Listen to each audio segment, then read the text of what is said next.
On a sweltering day in the middle of June 1944, a military transport aircraft touched down at Chidori Airfield on the remote volcanic island of Jima. The wheels hit the runway made of compacted volcanic ash, and as the engines wound down, a middle-aged officer emerged into the oppressive tropical heat that would become his constant companion for the remaining months of his life. This officer was Lieutenant General Tadamichi Kuribayashi, 52 years old, a career military man who had just received what amounted to a death sentence wrapped in the formality of official orders bearing the personal signature of Prime Minister Hideki Tojo himself. The orders were straightforward in their brutality. Defend this small piece of volcanic rock, barely 8 square miles in total area, until the very last Japanese soldier fell. Kuribayashi wasn't naive about what this assignment meant. Before departing from the mainland, he had spoken candidly with his wife Yoshi, telling her something that must have chilled her to the bone. He said that it was unlikely that even his cremated remains would make the journey home from Iwo Jima. These weren't the words of a pessimist or a defeatist, but rather the sober assessment of a professional soldier who understood military realities far better than many of his contemporaries in the Japanese High Command. Standing there on that first day, surveying the desolate landscape that stretched before him in every direction, Kuribayashi took in the full measure of his new domain. To the south loomed Mount Suribachi, a dormant volcanic cone that dominated the southern tip of the island. Everywhere else, black volcanic sand covered the ground, a substance that would prove to be both a defensive asset and a terrible hindrance to anyone trying to move across it. The island sat approximately 750 miles south of Tokyo, positioned at what military strategists recognized as a critically important location. The strategic significance of this barren piece of volcanic rock couldn't be overstated. The island sat directly between the Mariana Islands, which had recently fallen to American forces, and the Japanese homeland itself. 3 airfields had been constructed on Iwo Jima, and from these bases, Japanese fighter aircraft could intercept the massive American B-29 Superfortress bombers that were increasingly conducting raids against Japanese cities. If the Americans managed to capture Iwo Jima, they would eliminate this early warning and interception capability entirely. Beyond that, possession of the island would give them emergency landing fields where damaged bombers could set down rather than attempting to limp back to bases in the Marianas. Perhaps most importantly, American P-51 Mustang fighters based on Iwo Jima would be able to escort bombing missions all the way to Tokyo, providing protection for the vulnerable bombers throughout their entire mission. Neither Kuribayashi nor the approximately 21,000 soldiers who would eventually be stationed on this forsaken island could have known that they were about to participate in what would become the bloodiest engagement in the entire history of the United States Marine Corps. The battle would stretch across 36 days of unrelenting combat, demonstrating with terrible clarity both the complete futility of Japan's defensive strategy at this late stage of the war and the extraordinary courage displayed by men who had been ordered to die for a cause that was already irretrievably lost. The assignment to command the defense of Iwo Jima carried a strange duality. On one hand, it represented a tremendous honor. Just days before his departure, on the 8th of June in 1944, Kuribayashi had been granted an extremely rare privilege, a personal audience with Emperor Hirohito himself. Such audiences were reserved for only the most important assignments and the most respected officers.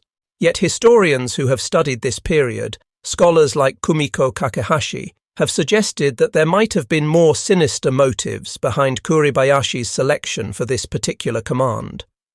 The general had accumulated powerful enemies within the ultra-nationalist circles that dominated Japanese military policy during these years.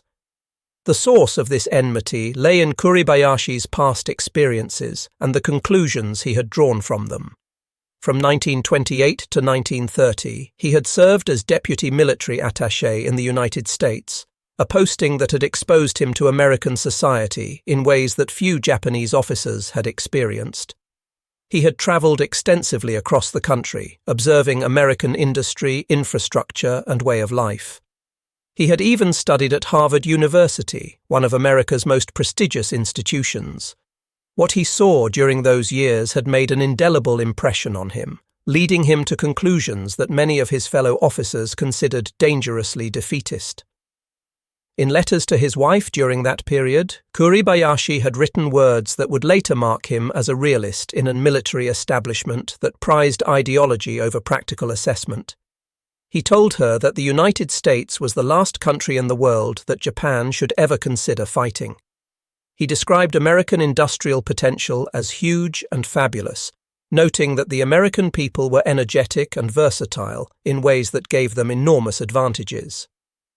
In an era when Japanese military doctrine emphasized spiritual power and fighting spirit over material resources, when officers were expected to believe that Japanese Bushido could overcome any material disadvantage, such frank realism was viewed with deep suspicion. Hardline officers considered Kuribayashi defeatist, perhaps even disloyal, and it's quite possible that his assignment to Iwo Jima represented a convenient way to dispose of an officer whose views made his superiors uncomfortable. Despite his private misgivings about Japan's war against the United States, despite his clear understanding that the empire had embarked on a conflict it could not win, Kuribayashi approached his new assignment with the professionalism and dedication that had characterized his entire military career. He began his inspection of the island's existing defenses immediately upon arrival, and what he found appalled him. The garrison had been digging beach trenches and preparing defensive positions right at the water's edge, following standard Japanese defensive doctrine that had been applied throughout the Pacific Theater. This traditional approach called for defending at the shoreline itself, contesting every inch of the beach, forcing the enemy to fight for every meter of sand, and ultimately dying gloriously in defense of the beach positions. Kuribayashi recognized this strategy as suicidal foolishness, and he ordered all such work stopped immediately. He had made a careful study of previous American amphibious assaults, particularly the assault on Tarawa, where Japanese beach defenses had been systematically obliterated by overwhelming naval gunfire before the Marines ever set foot on shore. He had analyzed the catastrophic defeat at Saipan, where futile banzai charges had wasted thousands of Japanese lives without significantly delaying the American victory or inflicting proportionate casualties. Iwo Jima would be different, Kuribayashi determined. He would implement a revolutionary defensive strategy, one that broke fundamentally with Japanese military tradition. His approach would be based on defense in depth, utilizing fortified positions constructed deep underground, designed to survive even the heaviest naval bombardment and aerial bombing. These positions would be engineered to inflict maximum casualties over an extended period of time. Rather than wasting lives trying to prevent the Americans from landing, Kuribayashi would allow them to come ashore largely unopposed. He would draw them inland, away from the supporting fire of their naval vessels, and then destroy them systematically from prepared positions that no amount of naval gunfire or aerial bombardment could neutralize. The engineering work required to implement this strategy would be enormous. Kuribayashi ordered his engineers to begin immediate construction of an elaborate underground fortress system that would utilize the island's natural caves and volcanic rock formations. He allocated fully 25% of the entire garrison to excavation duties, a massive commitment of manpower that drew immediate criticism from subordinate officers. These officers believed that men should be training for combat, practicing marksmanship and bayonet charges, rather than laboring as common miners digging tunnels. But Kuribayashi was adamant, and his authority was absolute. According to his former chief of staff, who survived the war and was later interviewed about the general's thinking, Kuribayashi often said that America's productive powers were beyond Japanese imagination. He recognized that Japan had started a war with a formidable enemy and that his forces needed to brace themselves accordingly.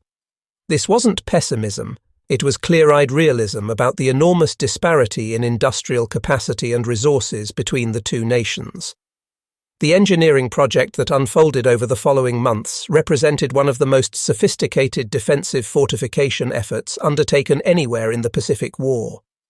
Mining engineers were dispatched from the Japanese home islands specifically to design the underground network. These specialists created detailed blueprints for tunnel systems at varying depths, ensuring proper ventilation throughout the complex and minimizing the effects that explosions near entrance points would have on the deeper sections. By the time American forces invaded in February of 1945, Japanese engineers had excavated approximately 18 kilometers of interconnecting tunnels that linked defensive positions across the entire island. The conditions under which soldiers labored on these tunnel construction details were almost unbearably harsh. The volcanic rock radiated intense heat, turning the underground passages into suffocating ovens where temperatures ranged from 30 to 50 degrees Celsius. Men collapsed regularly from heat exhaustion, had to be carried out to recover, then returned to work as soon as they were able. The work was backbreaking, dangerous, and seemingly endless, but it continued month after month because Kuribayashi demanded it and because the men understood that these tunnels represented their best chance of surviving long enough to inflict meaningful casualties on the invaders. The deepest and most elaborate section of this underground fortress was located beneath Mount Suribachi, where a network of caves and tunnels eventually stretched through multiple levels. Kuribayashi established his command post and war room deep in this complex, positioning himself in the heart of the defensive system, where he could maintain communications with all sectors of the island's defense. The garrison that would defend Iwo Jima represented a cross-section of Japan's military at this desperate late stage of the war. The core fighting force consisted of the 109th Division, approximately 13,000 army personnel organized into two independent mixed brigades. The 2nd Independent Mixed Brigade, under the command of Major General Kutao Osuga, numbered roughly 5,000 men. Major General Sadasui Senda commanded the 145th Infantry Regiment, another significant component of the defense. Naval forces added several thousand additional personnel, including coastal defense units and anti-aircraft crews. The quality of these troops varied considerably. Some were veterans of earlier Pacific campaigns, hardened soldiers who had survived fighting in China or elsewhere and knew what to expect from combat against American forces. Many others were recent conscripts with minimal training, men who had been drafted as Japan scraped deeper and deeper into its dwindling manpower reserves. Some were middle-aged reservists, men in their 30s and 40s who had been called back to service as the empire's strategic situation deteriorated. Others were support troops and administrative personnel who suddenly found themselves pressed into combat roles for which they had little preparation. Among the most notable officers assigned to Iwo Jima was Colonel Baron Takechi Nishi, commander of the 26th Tank Regiment. Born into Japanese nobility on July 12, 1902, Nishi had achieved international fame as an Olympic athlete. He had won the gold medal in show jumping at the 1932 Los Angeles Olympics, becoming something of a celebrity in Hollywood circles during that period. He had befriended major stars of the era, including Charlie Chaplin, Douglas Fairbanks, and Mary Pickford. His widow later recalled that Nishi had been deeply despondent after the attack on Pearl Harbor, knowing in his heart that war with America represented strategic madness, but feeling bound by duty and honor to serve regardless of his personal beliefs. Nishi's journey to Iwo Jima was marked by tragedy even before he arrived.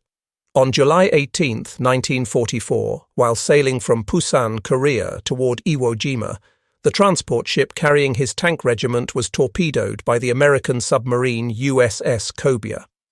All 28 of the regiment's tanks sank to the bottom of the Pacific Ocean. Nishi returned to Tokyo to requisition replacement vehicles, managing through extraordinary effort to secure 22 tanks, far fewer than his regiment's full complement, but better than nothing. During this brief visit home, he made one final trip to visit his beloved horse Uranus, the mount that had carried him to Olympic glory 13 years earlier. It must have been an emotional farewell, this Olympic champion saying goodbye to his horse before departing to die on a distant volcanic island. Throughout the latter half of 1944, defensive preparations on Iwo Jima intensified despite constant harassment from American aircraft and submarines that were increasingly dominating the waters around Japan's shrinking defensive perimeter. The defenders made a useful discovery during this period. They found that Iwo Jima's black volcanic ash, when mixed with cement, created a superior concrete that was even stronger than standard formulations. Using this enhanced concrete, they constructed pillboxes with reinforced walls 4 feet thick, structures capable of withstanding direct hits from naval shells. The defensive armament assembled on the island was formidable, at least on paper. The Japanese installed approximately 300 anti-aircraft guns of various calibers, intended to contest American air superiority. 33 naval guns ranging from 4.7 to 6 inches in bore diameter were positioned in carefully concealed positions, primarily targeting the beaches and approaches. 438 artillery pieces of various types were distributed across the island, 69 anti-tank guns were emplaced to deal with American armor, and Nishi's 22 tanks, which could not be used in their intended mobile role due to the terrain and the overwhelming American superiority in numbers, were instead dug into fixed positions and buried up to their turrets, transforming them into fortified artillery emplacements that could provide supporting fire to infantry positions. Gasoline-powered generators were installed throughout the tunnel system, allowing radios to operate and providing lighting in the underground passages. Hundreds of hidden artillery and mortar positions were carefully sited across the island, each one positioned to provide overlapping fields of fire with neighbouring positions. The defensive preparations transformed every part of Iwo Jima into a potential killing zone, where attackers would find themselves subject to fire from multiple concealed positions, no matter which direction they approached from. Kuribayashi's defensive philosophy represented a fundamental break with Japanese military tradition in another crucial respect. He explicitly and categorically forbade banzai charges, those mass frontal assaults that had characterized Japanese defensive tactics throughout the Pacific War. Such charges fulfilled cultural expectations about honorable death and allowed soldiers to die in a manner that satisfied traditional notions of Bushido. But they accomplished absolutely nothing from a military standpoint except wasting lives. Kuribayashi argued forcefully that charging headlong into American guns was simply suicide without purpose, a meaningless waste of lives that accomplished no military objective. Instead of seeking glorious death in futile charges, every Japanese soldier on Iwo Jima received orders to kill at least 10 Americans before dying himself. The goal was not victory, which everyone understood was impossible given the overwhelming American advantages in firepower and resources. The goal was maximum attrition, inflicting so many casualties that the American public might lose stomach for the invasion of the Japanese home islands. If the defenders could make the Americans pay a terrible enough price for Iwo Jima, perhaps they would hesitate before launching assaults on Kyushu and Honshu, where millions of Japanese civilians could be mobilized for defense. This strategy created deep divisions within the officer corps stationed on the island. Vice Admiral Sadaichi Matsunaga openly clashed with Kuribayashi over the defensive plans, arguing for establishing strong positions along the beaches and contesting the American landing directly in accordance with traditional doctrine. The disagreement became so heated that Kuribayashi eventually relieved Matsunaga of his command entirely, replacing him with Rear Admiral Toshinosuke Ichimaru, who proved more willing to coordinate his naval forces with the army's defensive plans, rather than insisting on independence of command. By December of 1944, Kuribayashi had established February 11th of 1945 as the target date for completion of all defensive preparations. Despite constant harassment from American submarines that made supply runs increasingly dangerous and American aircraft that bombed the island with growing frequency, additional personnel continued arriving through January. The final garrison strength totaled somewhere between 21,000 and 23,000 men, with the exact number uncertain due to losses during transit and incomplete records. However, supply levels remained woefully, dangerously inadequate for the coming battle. The defenders had accumulated ammunition stocks representing only about 60% of what Japanese military doctrine considered necessary for a single division-level engagement. Food supplies were calculated to last perhaps 4 months at most, and that assumed minimal rations. Fresh water remained critically scarce on an island with no natural streams or springs, only what could be collected from rain or brought in by supply ships. Approximately 1,500 Japanese troops had been lost when their transport ships were sunk by American submarines while en route to the island, reducing the garrison's strength while also demonstrating the increasing impossibility of reinforcement or resupply. Life on Iwo Jima in the months before the invasion was characterized by constant hard labor, insufficient supplies of everything necessary for survival, and steadily growing tension as everyone understood that the American assault could come at any time.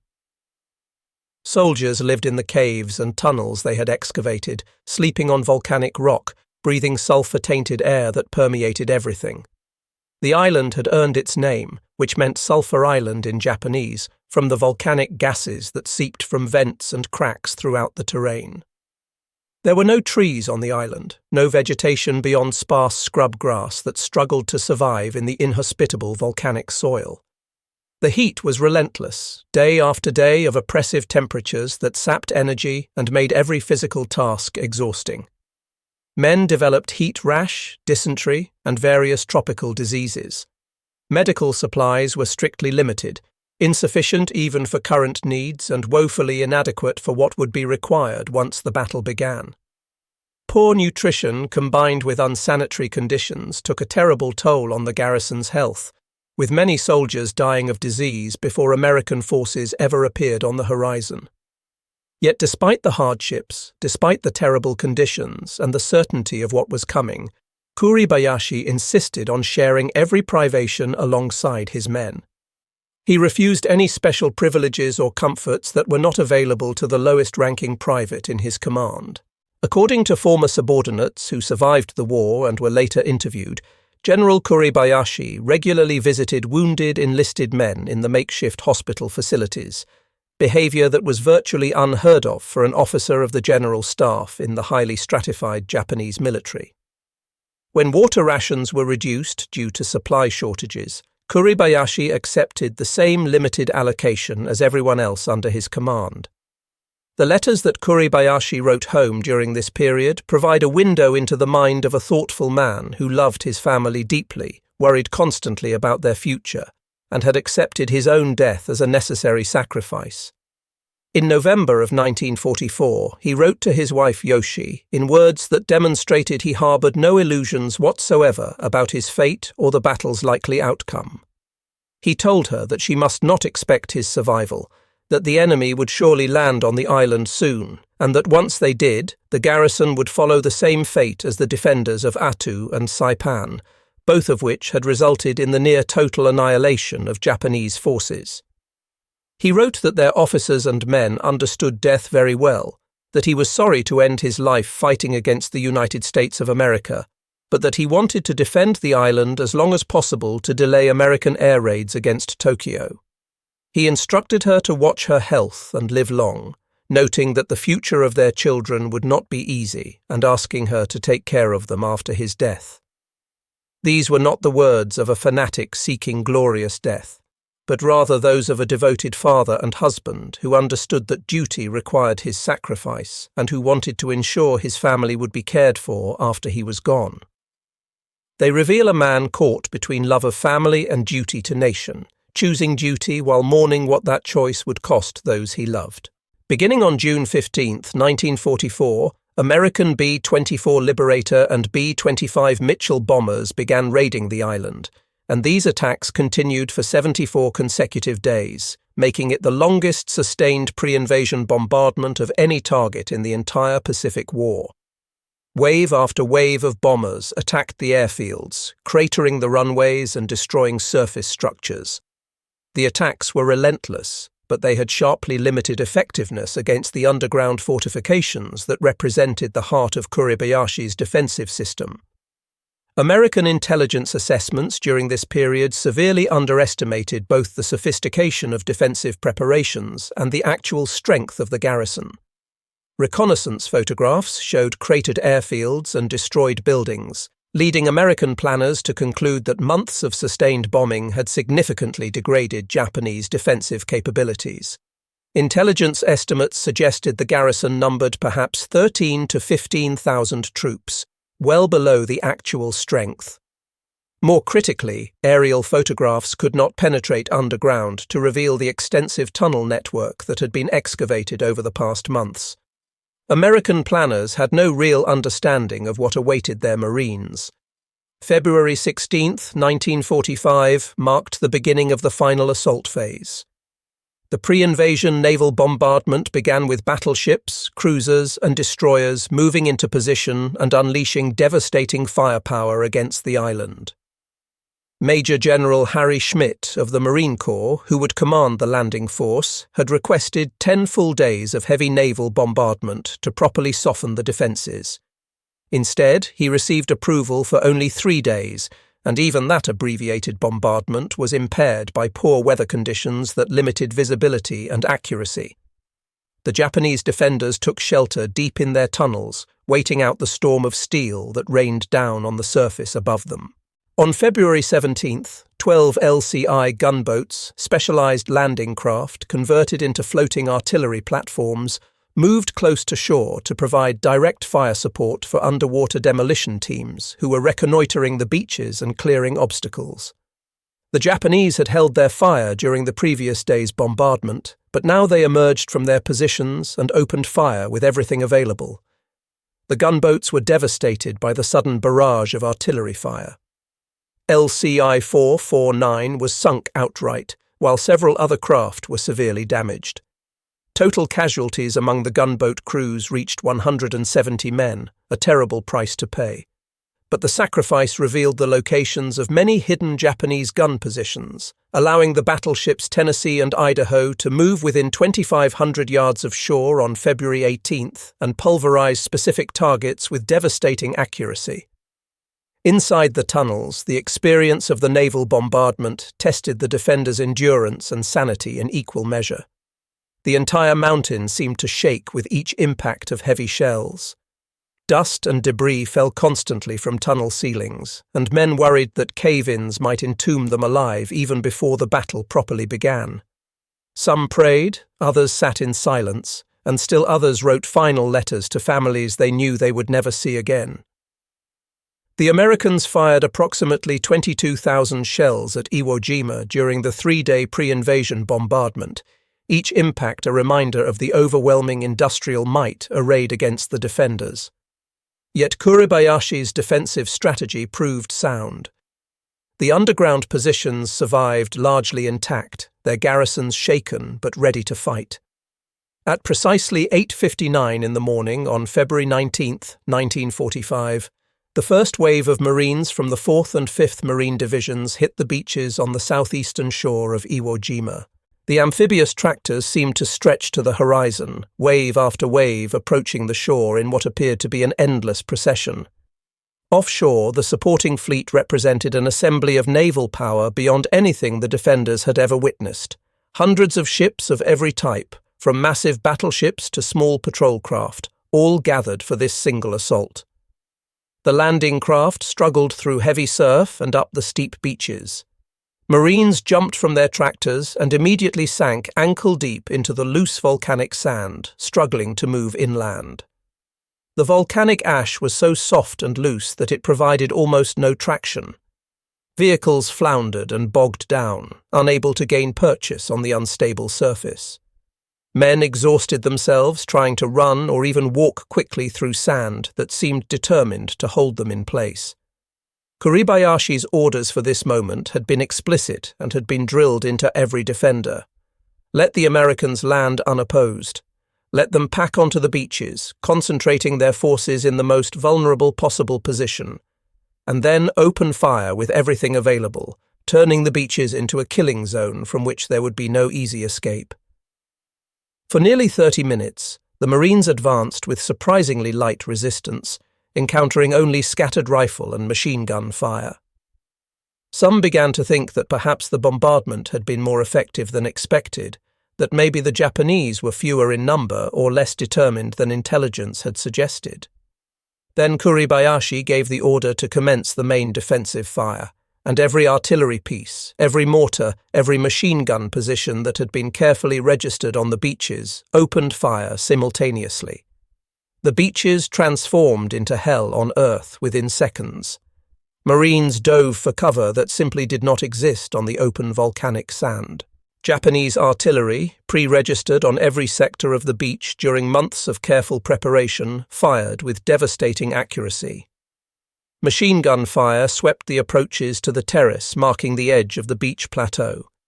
Mortar rounds dropped among the densely packed troops with terrible effect.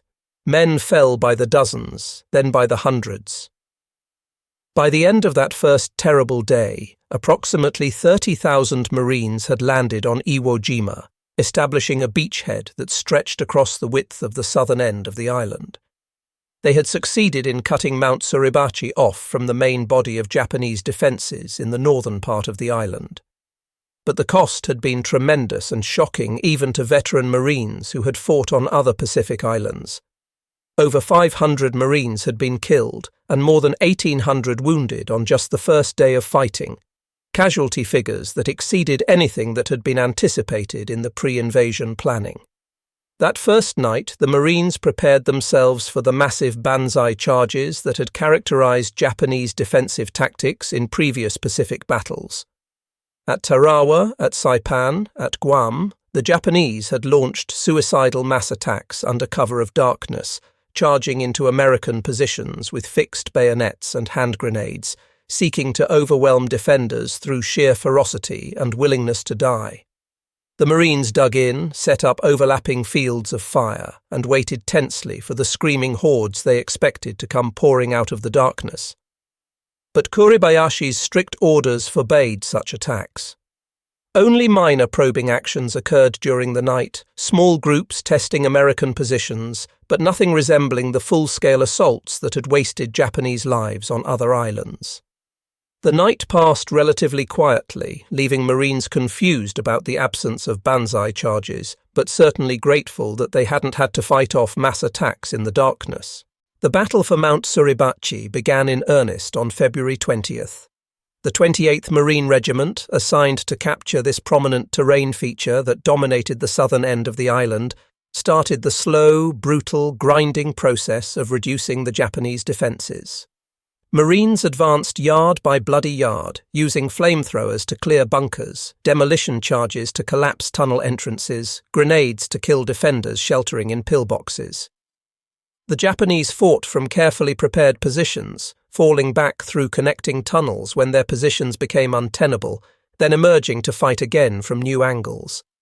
It was frustrating, exhausting combat that demanded constant vigilance and consumed enormous quantities of ammunition and explosives.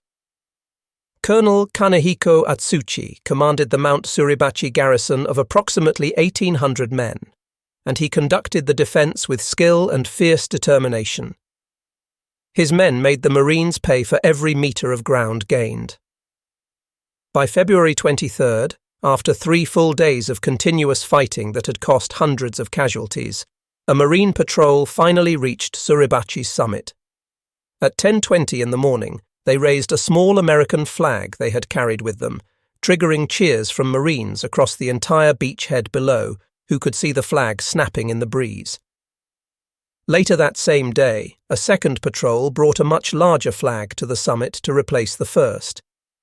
Associated Press photographer Joe Rosenthal captured this second flag raising in what would become perhaps the single most iconic image of World War II, a photograph that would be reproduced millions of times and eventually transformed into the Marine Corps War Memorial in Arlington, Virginia.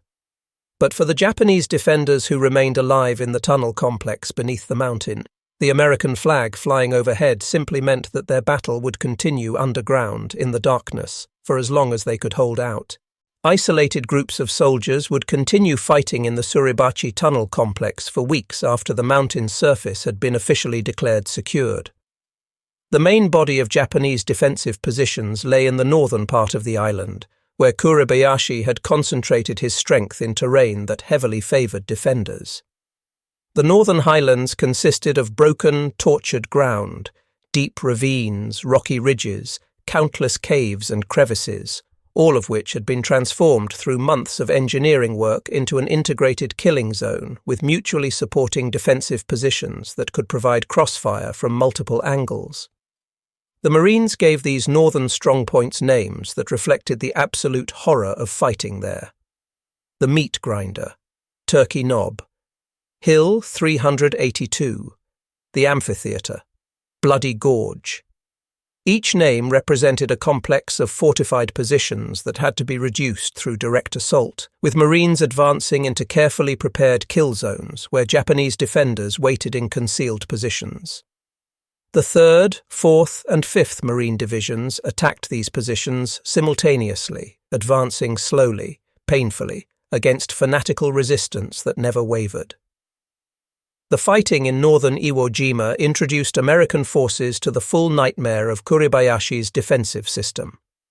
Japanese positions that appeared to have been destroyed, bunkers that Marines thought they had cleared, would suddenly come alive with renewed fire hours later.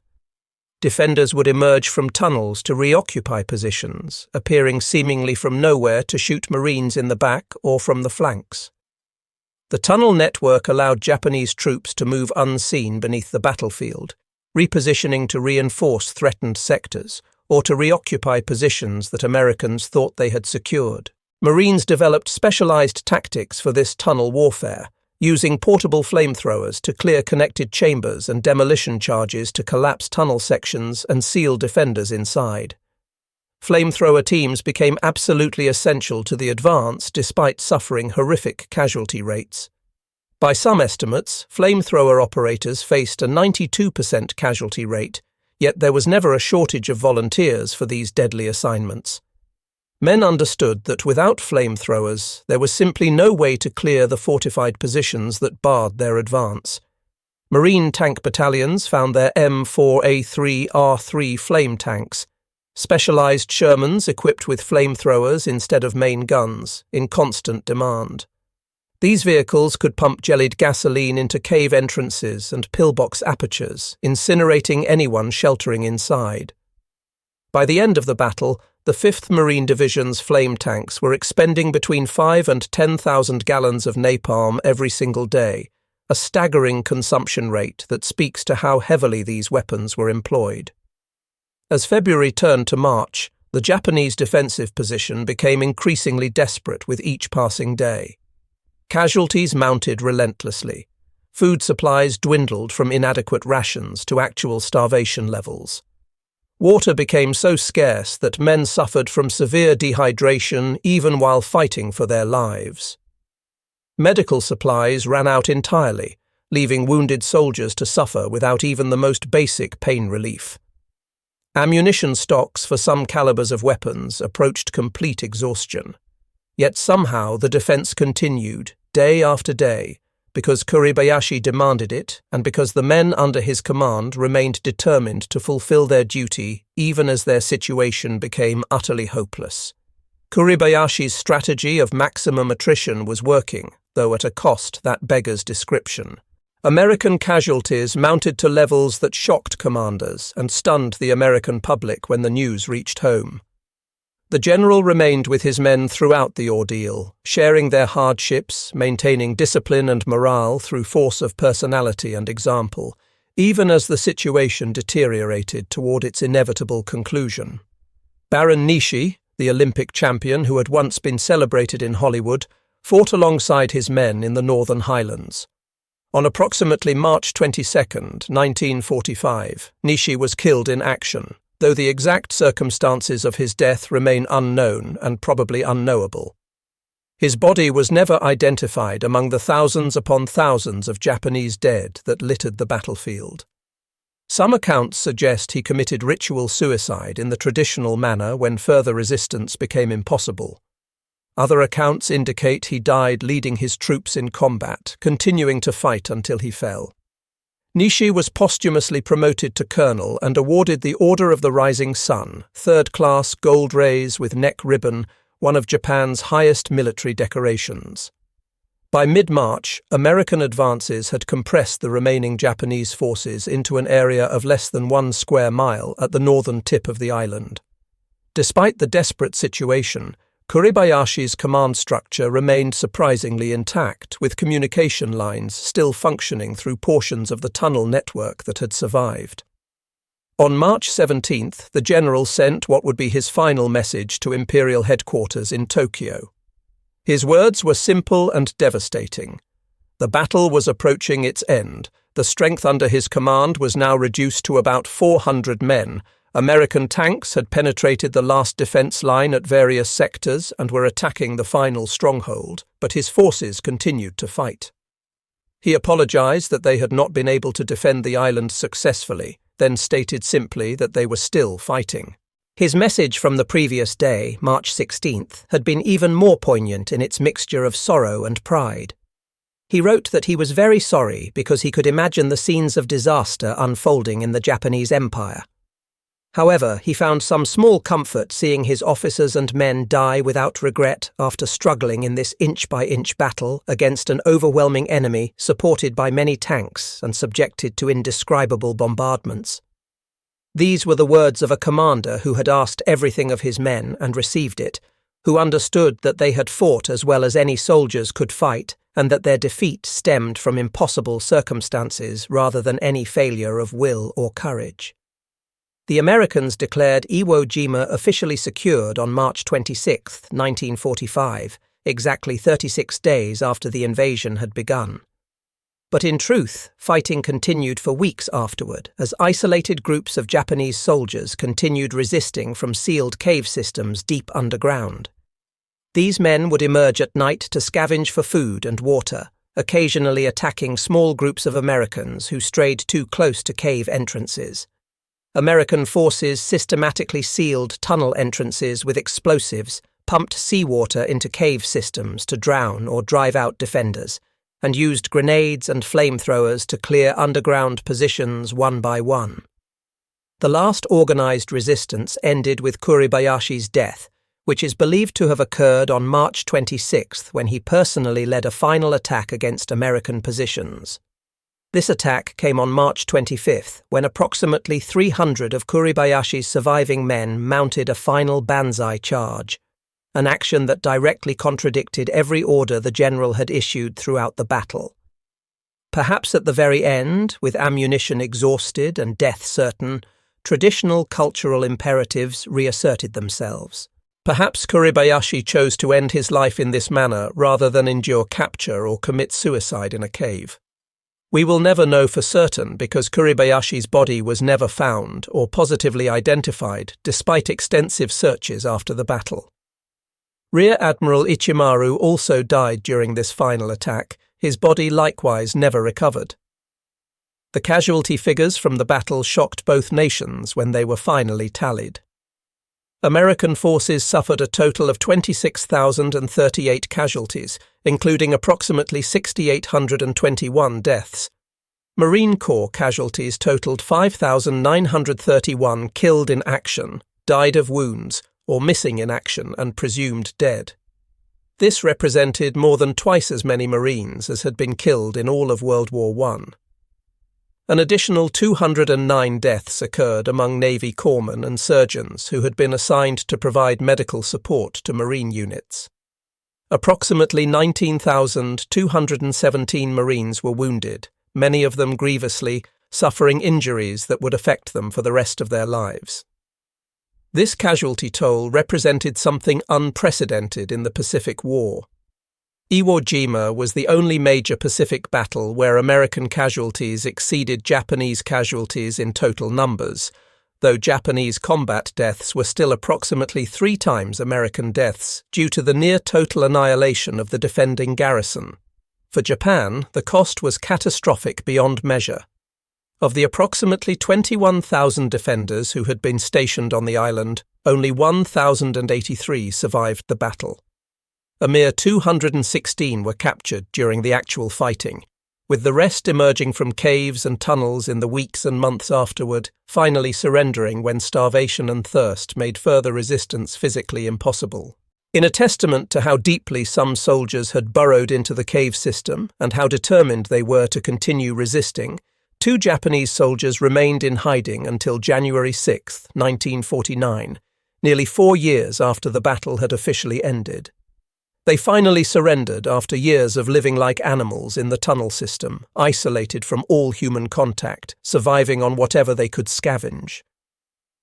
The strategic value of Iwo Jima, whether it truly justified the terrible cost paid to capture it, remained controversial both during and after the war.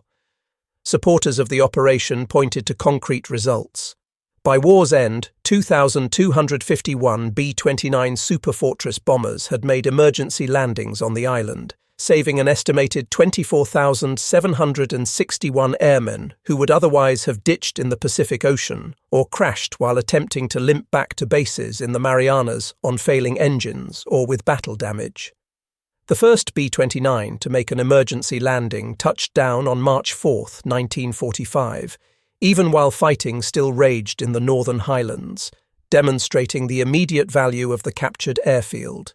P-51, Mustang fighters based on Iwo Jima, began escorting bombing raids to Tokyo and other Japanese cities, providing protection for the vulnerable bombers throughout their missions and dramatically reducing losses to Japanese fighters. The island also served as a base for air-sea rescue operations, allowing much faster response times to downed air crews floating in life rafts somewhere in the vast Pacific. The Battle of Iwo Jima produced 27 Medals of Honor, more than any other single battle in the entire history of the Marine Corps. 13 of these medals were awarded posthumously to men who had given their lives in acts of extraordinary valor. Fleet Admiral Chester Nimitz, the overall commander of Pacific Naval Operations, commented on the battle in words that have been quoted ever since. He said that among the Americans who served on Iwo Island, uncommon valor was a common virtue, a succinct tribute that captured something essential about what had occurred there.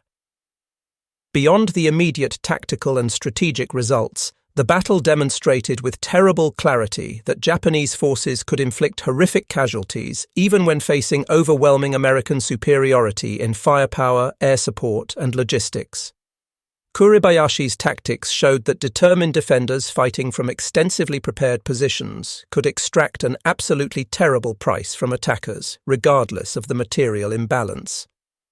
Military planners, studying the battle's results, began projecting potential casualties for the planned invasion of the Japanese home islands, Operation Downfall, which called for amphibious assaults on Kyushu and Honshu.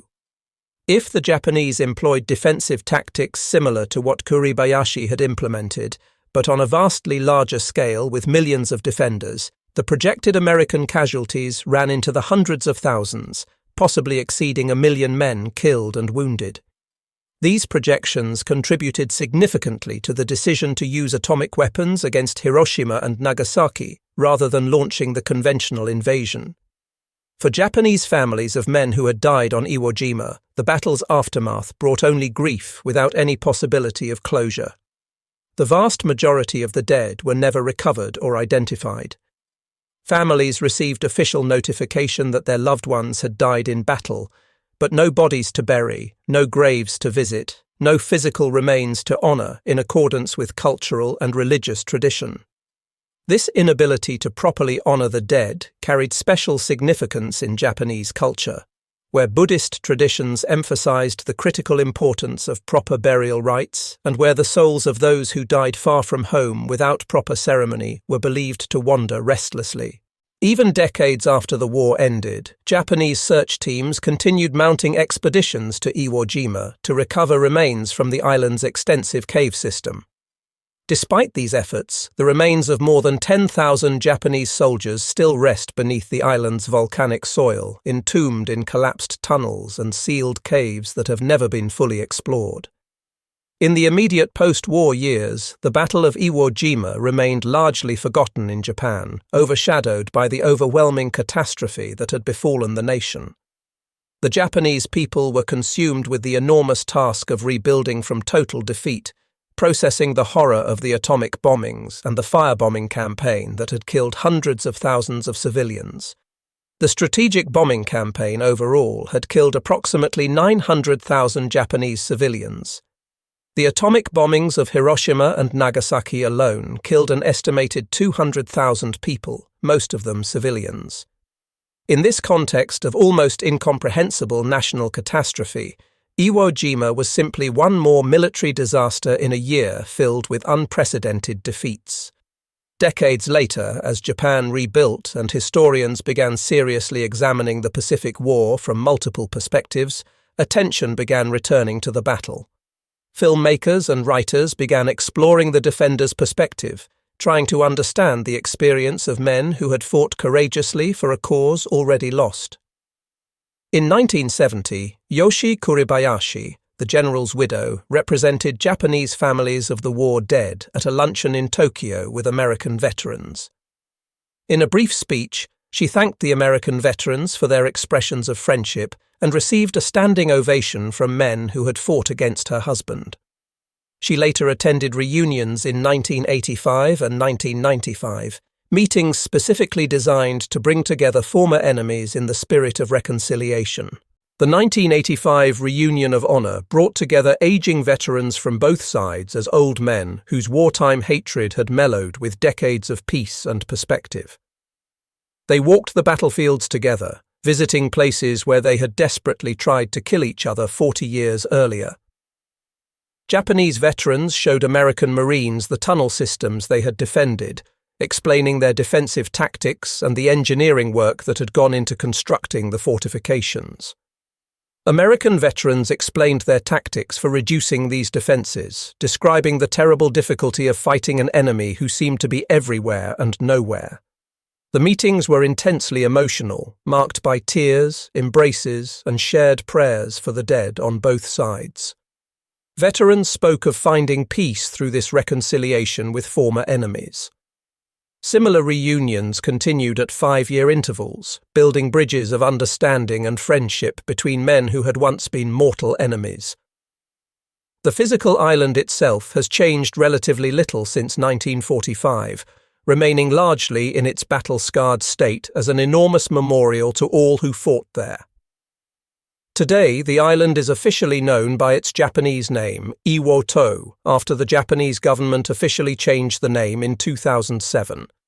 Civilian access to the island is severely restricted, allowed only for memorial services attended by veterans and families of the fallen. The Japan Maritime Self-Defense Force operates a small naval air facility on the island. The United States Navy occasionally uses the airfield for carrier landing practice, maintaining proficiency in a difficult skill. But mostly, Iwo Jima remains a memorial to the dead, a place where thousands of Japanese soldiers remain entombed in sealed caves, and where American and Japanese monuments stand side by side, honoring the courage of men on both sides. Modern historians examining the battle with access to sources from both Japanese and American archives have reached generally consistent conclusions about its significance. Tactically, the battle demonstrated conclusively the effectiveness of defense in depth when properly implemented by skilled commanders with adequate time to prepare. Kuribayashi's strategy inflicted maximum casualties and prolonged the battle far beyond what American planners had expected, transforming what had been estimated as a 5-day operation into a 36-day ordeal that consumed enormous resources and inflicted shocking casualties. Strategically, the island's value as an emergency landing field for damaged bombers and as a base for escort fighters probably did justify its capture, though historians continue debating whether the benefits were truly proportionate to the cost in lives. The battle showcased American industrial might and logistical capability, the ability to assemble and sustain enormous forces across vast oceanic distances.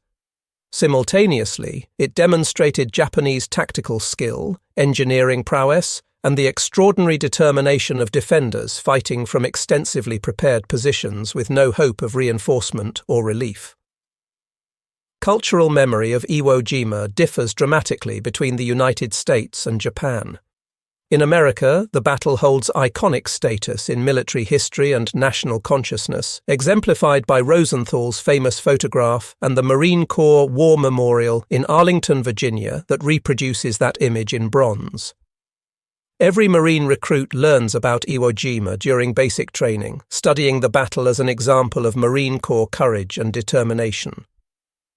In Japan, public awareness remained limited for decades until 2006, when director Clint Eastwood's film Letters from Iwo Jima brought renewed attention to the defenders' perspective. The film, shot in Japanese with Japanese actors, attempted to present the battle honestly through Japanese eyes, rather than as a simple story of American heroism. The film was based partly on General Kuribayashi's published letters, and partly on Kumiko Kakehashi's book, So Sad to Fall in Battle, which examined the general's life and the battle from a Japanese perspective. Tactical innovations developed and refined during the Battle of Iwo Jima influenced military doctrine for decades afterward. Combined arms tactics, the careful coordination of infantry, armor, artillery, and air support became standard practice in American military operations. The critical importance of specialized weapons for reducing fortifications was recognized and incorporated into training and equipment development. Tunnel warfare techniques developed on Iwo Jima would be employed again in later conflicts, particularly during the Vietnam War, where the Viet Cong and North Vietnamese Army employed similar underground defensive systems in some areas. The battle demonstrated conclusively that even overwhelming firepower and complete air superiority could not eliminate the need for infantry to close with and destroy an enemy fighting from fortified positions. General Kuribayashi's letters from Iwo Jima, collected and published after the war, provide unique insight into his mental state as the American invasion approached. His correspondence with his wife Yoshi and their children revealed a man who loved his family deeply and completely, who accepted his own death as inevitable and necessary, and who hoped desperately that his sacrifice would somehow protect those he loved. In one particularly moving letter, he expressed the philosophy that sustained him through those final months. He wrote that if their children could live safely for one more day, it would be worth the one more day that he and his men defended the island. This belief, that personal sacrifice could protect loved ones back home, sustained Japanese defenders through the absolute hell of the battle. Whether Kuribayashi's defense of Iwo Jima truly protected the homeland for any meaningful length of time is debatable from a strategic perspective. What cannot be debated or questioned is the absolute sincerity of that belief and the determination it produced in men who fought to the death for a cause already irretrievably lost. The Battle of Iwo Jima stands in military history as one of the most brutal confrontations ever fought, a 36-day struggle where approximately 27,000 men died or suffered grievous wounds on a piece of volcanic rock barely 8 square miles in area. It demonstrated the terrible price of war in the starkest possible terms. It showcased the extraordinary courage of individuals caught in circumstances completely beyond their control, men on both sides who fought with determination and valor. And ultimately, it demonstrated the possibility of reconciliation even after the most brutal and savage conflicts, as former enemies eventually found common ground and mutual respect. General Tadamichi Kuribayashi, Baron Takechi Nishi, Rear Admiral Toshinosuke Ichimaru, and thousands of Japanese soldiers whose names were never recorded by history fought with extraordinary courage for a cause that was already lost before they ever set foot on Iwo Jima.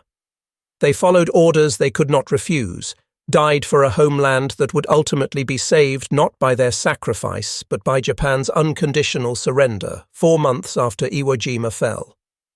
The island itself stands as an eternal monument to all who fought there, its volcanic rock forever associated with one of World War II's bloodiest battles.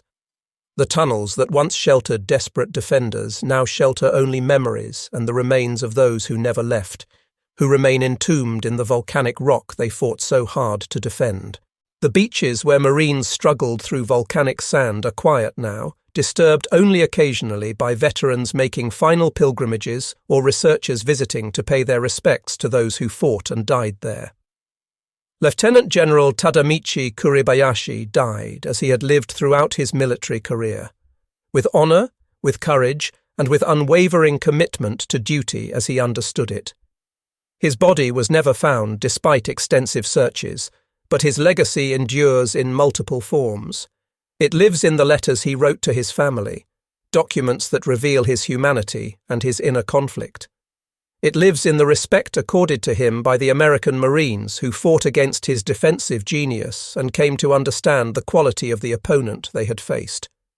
And it lives in the example he set of a commander who genuinely shared every hardship with his men, who never asked them to endure anything he would not endure himself. Baron Takechi Nishi, the Olympic champion who had once been celebrated and lionized in Hollywood social circles, died fighting against Americans he had once counted as friends, demonstrating with tragic clarity how war transforms friends into enemies and forces good men to kill one another over political decisions they had no power to influence. The 21,000 Japanese soldiers who defended Iwo Jima, most of whom died in the island's volcanic tunnels and caves without ever seeing their families again, fought with extraordinary courage and determination for a homeland they would never see again, for families they would never embrace, for an empire that was already dying even as they fought to preserve it.